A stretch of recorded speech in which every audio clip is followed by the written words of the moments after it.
Imagine if there were an alternative to smoking cigarettes. Imagine this alternative could help millions of people quit smoking and came with only a fraction of the harmful chemicals that cigarettes do. Well, you don't have to imagine it. It exists.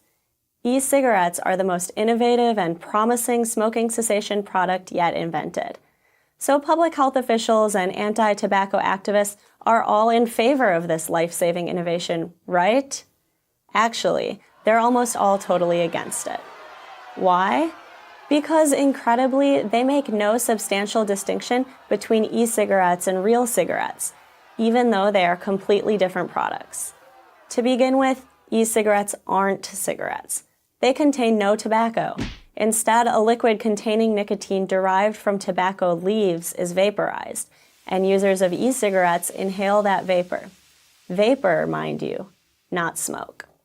This is significant because the real harm from tobacco comes from the combustion process, which releases hundreds of toxic compounds known as tar. Since e-cigarettes have no tobacco and no combustion, they release no tar. This makes them, according to Britain's Department of Health, at least 95% less harmful than tobacco cigarettes. E-cigarettes do contain nicotine, an addictive drug. However, there's little evidence that nicotine alone is bad for you, making it similar to, say, caffeine, a drug used every day by millions of people. Brad Rodew, an oral cancer specialist at the University of Louisville, put it this way: "I love coffee, and I'm sure I could get caffeine if I smoked my coffee beans. But I would be paying a much different price in overall health if I did." In other words, when it comes to addictive substances like caffeine or nicotine, it isn't the addictive substance that's harmful, it's how it's delivered. As South African psychiatrist Mike Russell said about cigarettes, people smoke for the nicotine, but they die from the tar. And again, there's no tar in e-cigarettes. Does this all mean that e-cigarettes are completely safe? Of course not. Nothing is completely safe. E-cigarettes are a relatively new innovation, so more research is needed, especially on long-term effects. There's also a place for sensible regulation to ensure consumer safety. But unlike normal, everyday products, any potential risk posed by e-cigarettes is far outweighed by a real, not potential, good: saving lives by providing the nicotine that smokers enjoy without delivering the deadly toxins that can kill them. Many former smokers have successfully used e-cigarettes to help them kick their nicotine addiction altogether.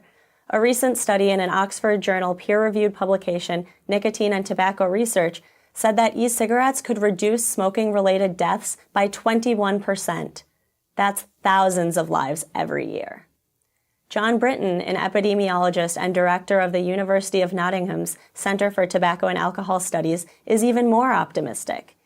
E-cigarettes are the first genuinely new way of helping people stop smoking that has come along in decades.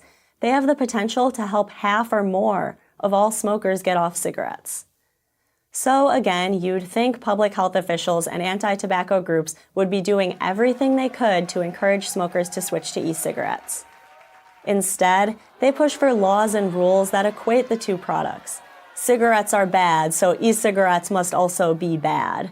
As of August 2016, the U.S. Food and Drug Administration has ruled that all e-cigarettes must go through a long and expensive application process.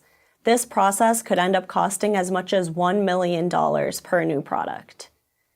While some of the biggest manufacturers will be able to shoulder the costs and navigate the regulatory mess, most small e-cigarette companies will be forced out of business. With less competition, e-cigarettes will become more expensive, and many people will go right back to smoking. E-cigarette prohibitionists may think they're using a better safe than sorry approach to save consumers from some yet-to-be-discovered danger, but they're not. They're actually endangering millions of smokers who would make the switch if the e-cigarette market were allowed to flourish. As Joe Nocera, a New York Times columnist, wrote, equating smoking cigarettes with inhaling e-cigarettes is a huge disservice to public health. On the scale of potential harms, e-cigarettes aren't even in the same ballpark as combustible cigarettes. They have the potential to save millions of lives.